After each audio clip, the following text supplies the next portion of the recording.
The dream of Dizibe Dreams is to help single Nigerian guys and ladies find love and get married sooner than they imagined. Are you of marriage age and have been searching for a spouse with no luck? We are here to help you. Finding a spouse through Dizibe Dreams is totally free of charge, so this platform is here for you. Use it to your own advantage.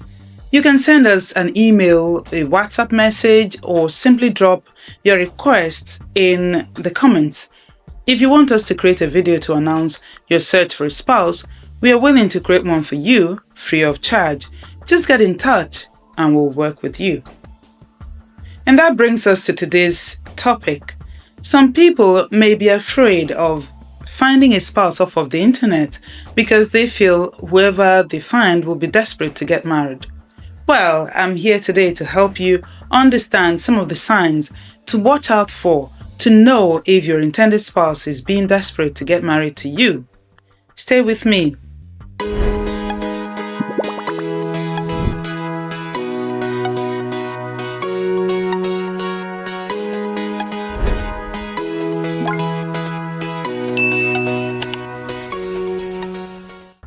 In this video, we are going to discuss the ways of desperate people who want to get married to you by fire, by thunder. Of course, once you find your intended spouse is desperate to get married to you, you know something is off, and you don't want to wait to find out what that thing is because it might be ugly. So what do? Run. Just before we dive into it, make sure you listen to the end of this video. You want to see the very last point on the list. I think it's something you'll not hear anywhere else. Let's get into it. Attitudes of desperate people who want to get married to you any which way. Number 1, obsessive behavior. Desperate people want to appear perfect for you, so they take unnecessary too much time in everything they do, be it getting ready for a date night with you, preparing your meal, getting stuff done around the house. They just want to come across as the perfect spouse.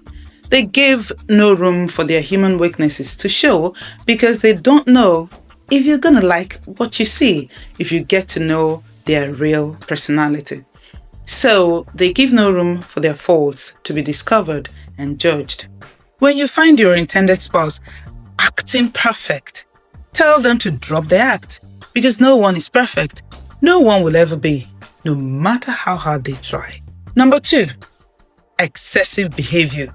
If you find someone you are looking to marry and they don't give you a breathing space, someone's off. They text you 1,000,000 times a day, ring you 500,000 times a day, just no, back off. Tell them to slow down. You're not running away. Explain to them how intrusive their behavior is and how it affects you. If they listen and adjust to your rhythm, good for both of you. If they persist in their excessive behavior, then they leave you no choice but to seek personal peace away from them. Number 3, rushing relationship milestones. This one is very common. You meet someone today, the next day they want to know your friends and your family. Why? Because that's a subtle way to tell competing spouses to steer clear of you. Even before you understand where the relationship is headed, they're already parading themselves as your life partner.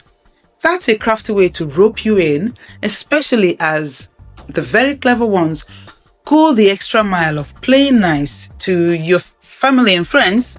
So your family and friends all get on your neck, pushing you to get married. Don't introduce any new acquaintances to your close friends and your family. Keep them at arm's length.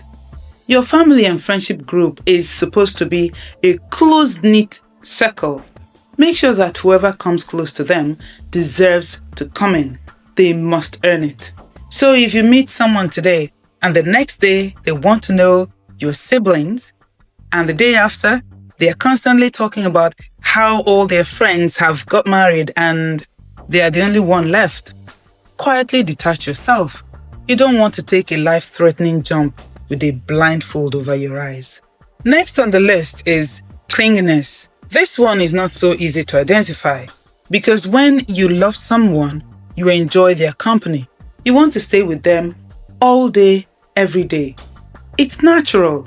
But when you feel their presence is overwhelming, not that you don't like to spend time with the person, but they don't want to let you go to work or go visit other friends or go visit your family or do anything on your own without them being there, then there is a problem. They are being clingy and it's not healthy for either of you. Number 5, ignoring red flags and excusing your bad behavior. You find someone you are looking to marry, and whatever you do, they are happy with it. You get into a fight with a neighbor, they praise you for being the man.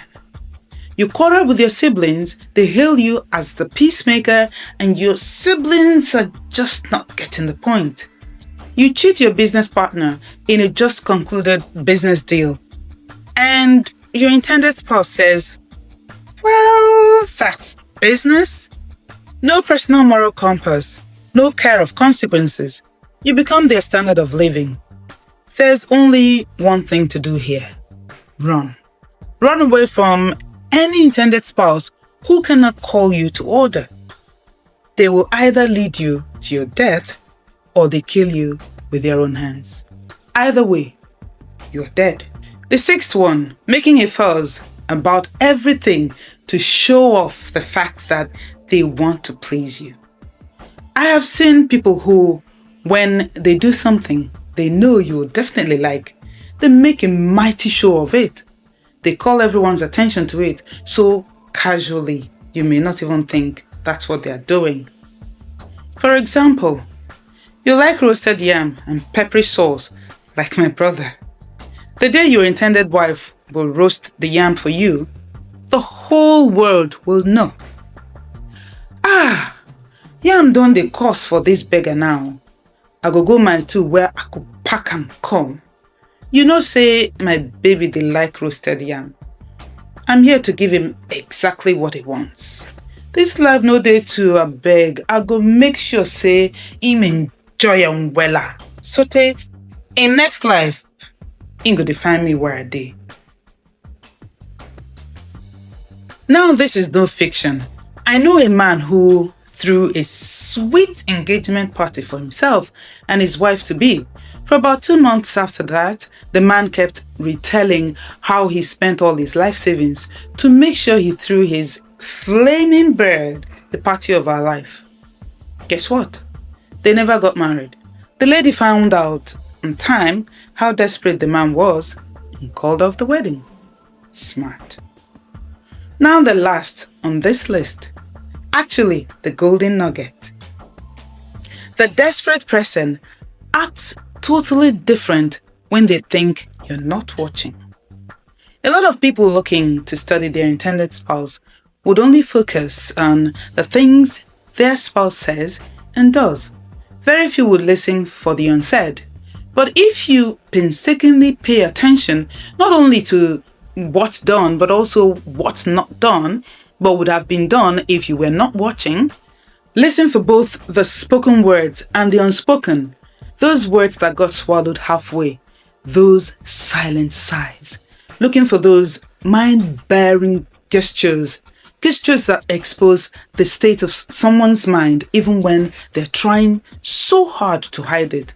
If you pay attention to all these things, you'll begin to see a pattern form over time, and that pattern will make it obvious if your intended spouse is genuine or fake. In a nutshell, watch out for gestures or whispers of tiredness, boredom, frustration when they don't know you are there. Don't creep up on them. You don't even have to move an inch. All you need to do is put your ears down as they move away from your presence. And if you can catch a glimpse of them from the corner of your eyes, you will be surprised at what you find. I hope you've learned a thing or two from this video. If there's any other sign of desperate love you know that we haven't captured, kindly share that with us in the comments. Like and share our videos, subscribe to Dizzy Dreams, so together we can spread love to those who need it. Till we come your way again, live love.